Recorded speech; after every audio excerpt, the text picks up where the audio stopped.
So hey guys, welcome again to my vlog. So this is the chapter 4, the network access. So let's proceed to the discussion. Chapter 4, network access. Physical layer protocols, network media, data link layer, and the media access control. Introduction network access. This chapter begins with the general function of the physical layer and the standard and protocols that manage the transmission of data across local media. It also introduces the function of the data link layer and the protocols associated with it. So the physical layer protocol have a three physical layer connection, purpose of the physical layer, and physical layer characteristics. Type of connection: physical connection and wireless connection. What is physical connection? Physical connection can be a wired connection using a cable. Wireless connection is using radio waves. Devices on a wireless network must be connected to a wireless access point. Network interface cards. NICS or network interface card connect a device to the network. Two types of network interface cards: Ethernet used for wired connection and wireless local area network used for wireless connection. So, physical layer provides the means to transport the bits that make up a data link from a frame across the network media. Accepts a complete frame from the data link layers and encodes it as a signal that are transmitted into the local media. The encoded bits of the comprise a frame are received by either an end device or an intermediate device. Three basic forms of a network media: copper cable, fiber optic cable, and the wireless. The signal are pattern of the electrical pulses. Fiber optic cable is the signal are patterns of light. Wireless is the signal are patterns of the microwave transmissions. So this is the copper cable, fiber optic cable, and the wireless. Function, physical layer, physical components. The physical components are the electronic hardware devices made of other connectors that transmit and carry the signal to represent the bits. Encoding. Encoding or line encoding is a method of converting a stream of data bits into a predefined code. Codes are groupings of bits used to provide a predictable pattern that can be recognized by both the sender and the receiver. Signaling. The physical layer must generate the electrical, optical, or wireless signal that represent the 1 and 0 on the media. The methods of representing the bits is called the signaling method. Bandwidth. Bandwidth is the capacity of a medium to carry data. Throughput. Throughput is the measure of the transfer of bits across the media over a given period of time. Network media.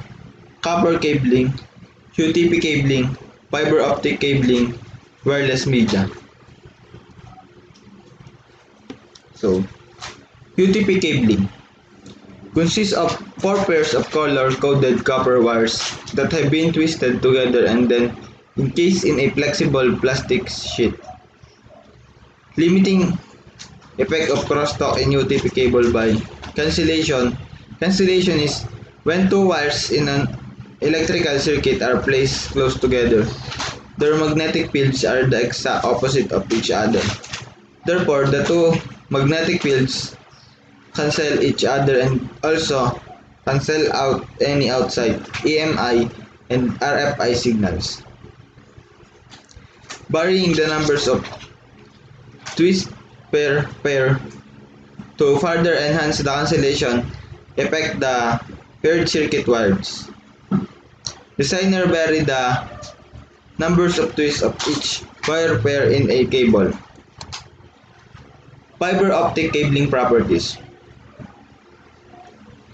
Transmits data over longer distance and at higher bandwidth. This is the capacity of medium to carry data. Throughput. Throughput is the measure of the transfer of bits across the media over a given period of time. Network media. Copper cabling, UTP cabling, fiber optic cabling, wireless media. So, UTP cabling consists of four pairs of color-coded copper wires that have been twisted together and then encased in a flexible plastic sheet. Limiting effect of crosstalk in UTP cable by cancellation. Cancellation is when two wires in an electrical circuit are placed close together. Their magnetic fields are the exact opposite of each other. Therefore, the two magnetic fields cancel each other and also cancel out any outside EMI and RFI signals. Varying the numbers of twist pair to further enhance the cancellation effect, the paired circuit wires. Designer vary the numbers of twists of each wire pair in a cable. Fiber optic cabling properties.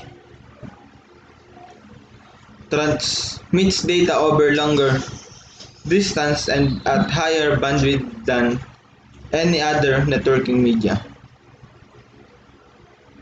Fiber optic cabling is now being used on four types of industry: the enterprise network, fiber to the home, long haul network, and submarine cable networks. Enterprise networks used for backbone cabling application and interconnecting infrastructure devices. Fiber to the home used to provide always on broadband services to home and small business. Long haul network used by service providers to connect countries and cities. Submarine cable networks used to provide reliable, high-speed, high-capacity solution capable of surviving in harsh undersea environments up to transoceanic distances. Media access controls. The topology, WAN topologies, LAN topologies, and data link frame.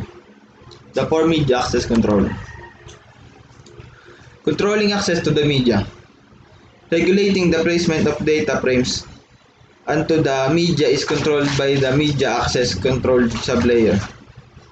Media access control method used depends on: the first is topology. Provide always on broadband services to home and small business. Long haul network used by service providers to connect countries and cities. Submarine cable networks used to provide reliable, high-speed, high-capacity solution capable of surviving in harsh undersea environments up to transoceanic distances.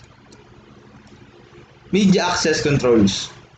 The topology, WAN topologies, LAN topologies, and data link frame. The four media access control. Controlling access to the media. Regulating the placement of data frames onto the media is controlled by the media access control sublayer. Media access control method used depends on: the first is topology. Topology is how the connection between the nodes appears to the data link layer. Next is media sharing. How the nodes share the media. The media sharing can be point to point, such as in the wireless area network connections, or shared such as LAN area networks. So, physical and logical topology. Physical topology refers to the physical connection and identify how end devices and infrastructure devices such as a router, switches, and wireless access point are interconnected. Logical topology refers to the way a network transfers frames from one node to the next. This arrangement consists of virtual connections between the nodes of a network. These logical signal paths are defined by the data link layer protocols. So that's all for the chapter 4. So I hope you learned something from my blog. Thank you for watching and listening. So thank you and goodbye.